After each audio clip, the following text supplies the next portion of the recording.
If you have one of these, do you think you could go live in the wilderness with no concerns? Do you think you could bug out and have everything you need in this self-contained Dutchman travel trailer, fifth wheel? Well, it may not be as easy as it seems. Let me explain. So make sure you stay tuned and subscribe up here at Nene Northern Prepper. I mean, have you even thought about your waste and what you will do with your waste in a grid down situation that you are trying to make it out there on your own? So yeah, you have your fifth wheel or your camp trailer, maybe even a tent, but in a self-contained fifth wheel. When it's hooked up to power, of course, you're going to have your lights and your table to eat at, the couch that makes out into a bed, also the table that will make out into a bed. If you're hooked up to power, you can use your radio. You can use your fan. You can use your electric coffee pot, even your microwave. How about the refrigerator? Well, if you have a refrigerator that runs off of propane gas as well, then you are also going to need some propane tanks to hook up to it as well. If you don't have those, hopefully you will have something else to keep what you have inside of it operating for power, whether it be a fan or a television or even some sort of electric heater. All those will take quite a bit of power to run. Other alternatives are going to be solar power, which we have 200 watts of solar power. Is that going to run everything? No, absolutely not. It is not going to run that refrigerator all day and all night long to keep the food cold.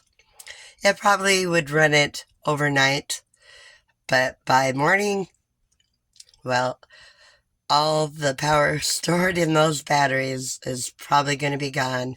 And then you're going to have to, get some sun on those solar powers so they can recharge those batteries.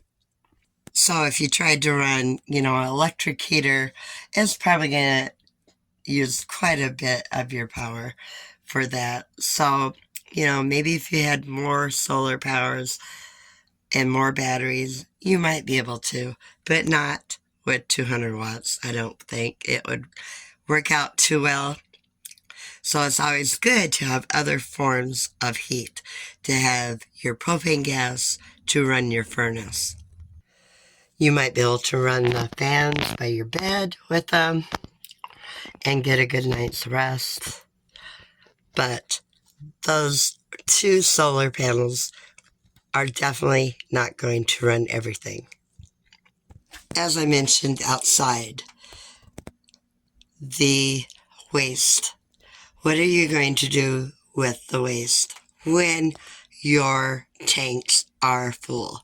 You will definitely need to figure out a way to dispose it safely. That's where a compost toilet would definitely come in handy. Do you have enough water? What if you aren't around somewhere where you have water? That is probably not a good idea. Even if you have your water tanks filled in your fifth wheel or your camp trailer, whatever it may be, eventually it is going to run out. That's why it's a good idea to be able to park somewhere, possibly near a stream, where if need be, have a pump handy where you could pump that water into your holding tanks. Have plenty of food on hand, even long term. Your flour, your sugar, whatever it may be, make sure you have plenty on hand if you are trying to live in a off-grid situation. I remember one time we were in the mountains of Idaho and our water tank did run dry. Being as it was about 50 miles to the nearest place, or maybe even further, to get water, we did decide, being as we was parked right next to a stream, and we had a water pump, which we had been using for looking for gold, we was able to pump water into the fifth well and have water. Now, if you do it that way, make sure that you filter your water or boil it before drinking.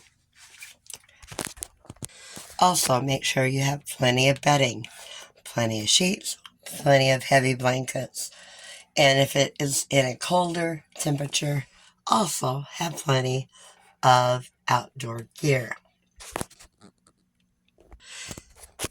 Down underneath there, I don't know if you can see it, but is also a Coleman camp stove. Don't depend on just one source of heat or one way to cook your food. Have multiple ways that you can do your cooking.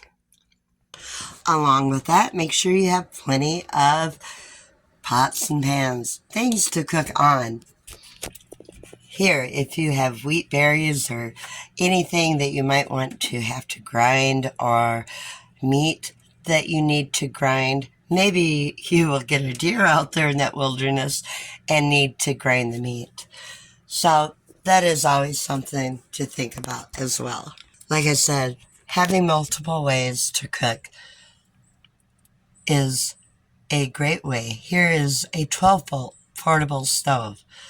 They could also be plugged in the vehicle if we needed an alternate way to cook our meals. So, let's go over some other things that are great to have on hand. Silverware. Definitely make sure you have silverware and a way to open your cans.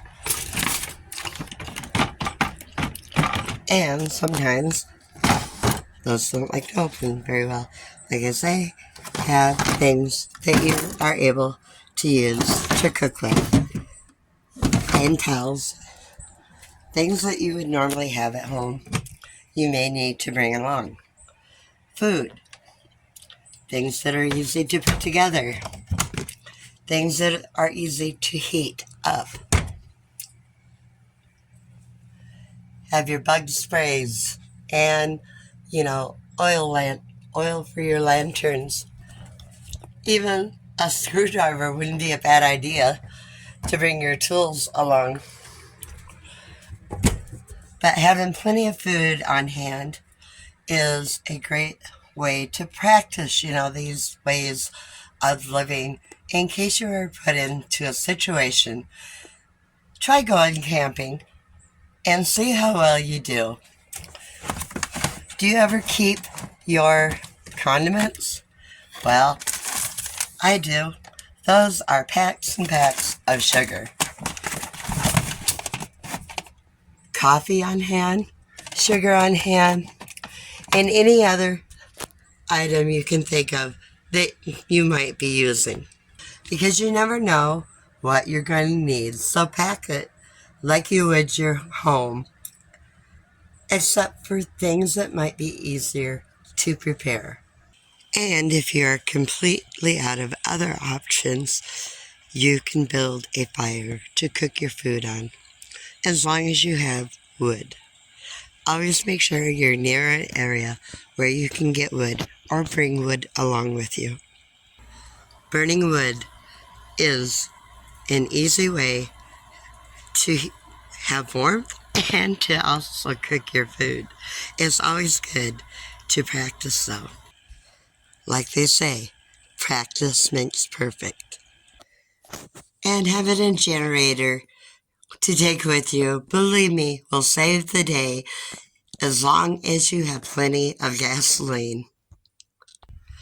So if you have a chance and you have a fifth wheel or you have a travel trailer, trailer or anything else, even a tent. Take it out and practice.